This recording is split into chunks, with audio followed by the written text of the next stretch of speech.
নমস্কার সবাইকে। আশা করি আপনারা সবাই ভালো আছেন। আজকে আমার ব্লগের থার্ড ডে। আমি ভাবলাম আমি তো রান্না করতে ভীষণ ভালোবাসি আর সবাইকে খাওয়াতেও খুব ভালোবাসি, তাই ভাবলাম আপনাদের সাথেও আমার বানানো কিছু রেসিপি শেয়ার করি।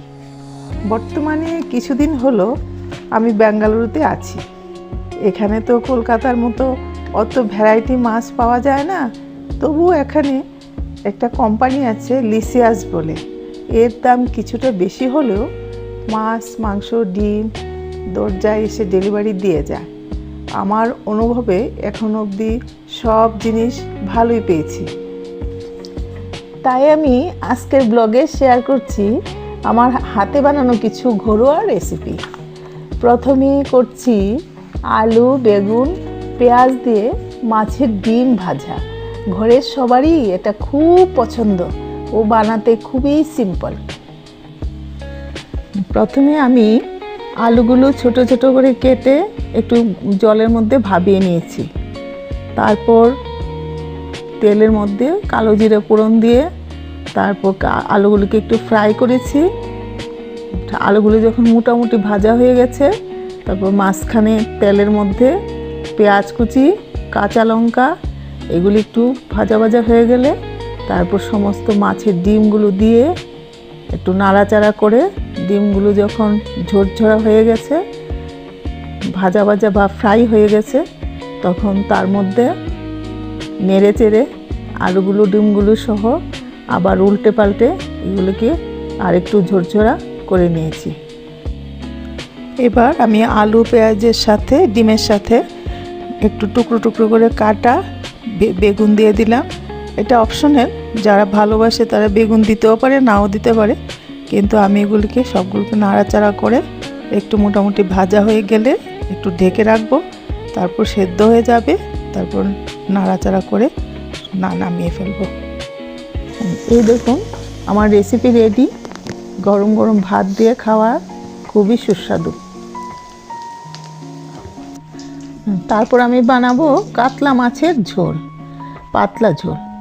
তার জন্য আমি তেলের মধ্যে মাছগুলোকে হলুদ নুন দিয়ে মেখে রেখেছি। তারপর তেলের মধ্যে এগুলিকে আস্তে আস্তে করে ভেজে নিয়েছি।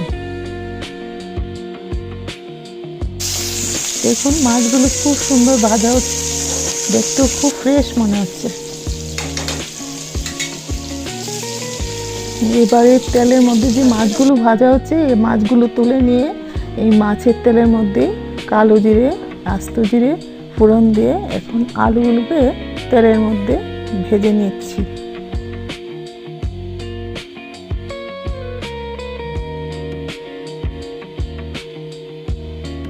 আলুগুলো ভাজার সঙ্গে সঙ্গে আমার কাঁচকলাও কিছু আগে থেকে কাটা কাঁচকলা আলুর সঙ্গে ভেজে নিচ্ছি।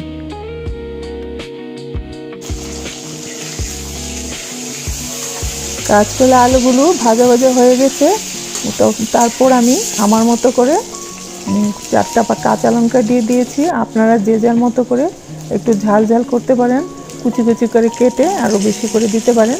তারপর আমি মশলা, জিরে, হলুদ, ধনিয়া এগুলি দিয়ে নাড়াচাড়া করে মশলাটাকে কষিয়ে নিচ্ছি।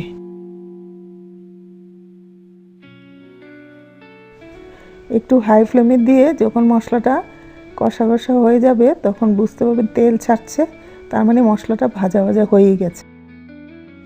তারপর মশলাটা কষানো হয়ে গেলে আমি জল দিয়ে দিলাম। যতটুকু আমার ঝোল দরকার ঠিক ততটুকু আমি ঝোল দিয়ে দিলাম। আপনারা ইচ্ছা করলে যে যার মতো করে দিতে পারেন। ঝোলটা খানিকক্ষণ ফোটানোর পর আমার আগে থেকে ভেজে রাখা সেই মাছগুলো ঝোলের মধ্যে দিয়ে দিলাম। এবার আমি মিডিয়াম আঁচে ঝোলটা ফোটাবো এবং যতটুকু আমার প্রয়োজন ততটুকু আমি ঝোল রাখবো। এইভাবে আমার ডিশটা রেডি হয়ে গেল। এবার আমার নেক্সট রেসিপি প্রন মশলা। আমি কিছু প্রন আগে থেকে ধুয়ে হলুদ নুন লাগিয়ে ম্যারিনেট করে রেখেছিলাম। এবার আমি তেল দিয়ে তেলের মধ্যে প্রনগুলোকে একটু হালকা করে ভেজে নিয়েছি, কারণ বেশি ভেজে নিলে এগুলো শক্ত হয়ে যাবে, তখন আর খেতে একদম ভালো লাগবে না। এবার মাছগুলোকে তুলে ওই তেলের মধ্যেই আমি একটু পেঁয়াজ বাটা, আদা, কাঁচা লঙ্কা একটু নেড়ে চেড়ে একটু লাল লাল করে নিয়েছি।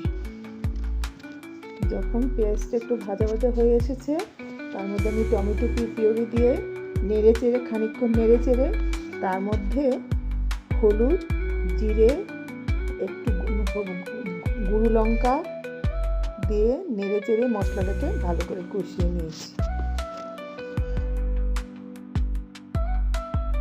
মশলাটা যখন কষিয়ে খুব সুন্দর করে ভাজা ভাজা হয়ে এসেছে, তখন তার মধ্যে আমি প্রনগুলোকে ছেড়ে দিয়েছি।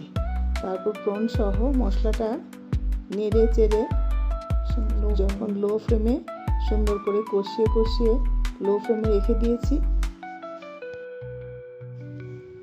নেড়ে চেড়ে সুন্দর করে কষা হয়ে গেলে একটু জল দিয়ে দেবেন। তারপর এটাকে লো ফ্লেমে আপনি 5 মিনিটের জন্য সুন্দর করে ঢেকে রেখে দিন। এই স্টেপটা যদিও সম্পূর্ণ অপশনাল, আমি এখানে একটু ক্রিম এড করছি।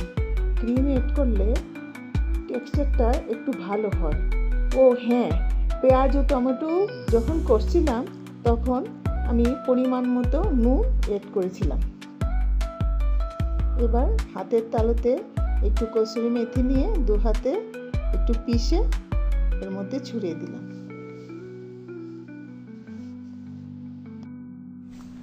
বাস একটু নেড়ে চেড়ে নামিয়ে নেব। এবার আমাদের প্রন মশলা রেডি। এবার খাওয়ার পালা। মাছের ডিমের ভাজা, কাতলা মাছের ঝোল, প্রন মশলা, সাথে গরম গরম ভাত, আর কি লাগে। আমাদের এই ভিডিওটা এখানে শেষ করছি। দেখা হচ্ছে নেক্সট ব্লগে। পছন্দ হলে একটা লাইক করে দেবেন। ঠাকুর সবার মঙ্গল করুন। ধন্যবাদ।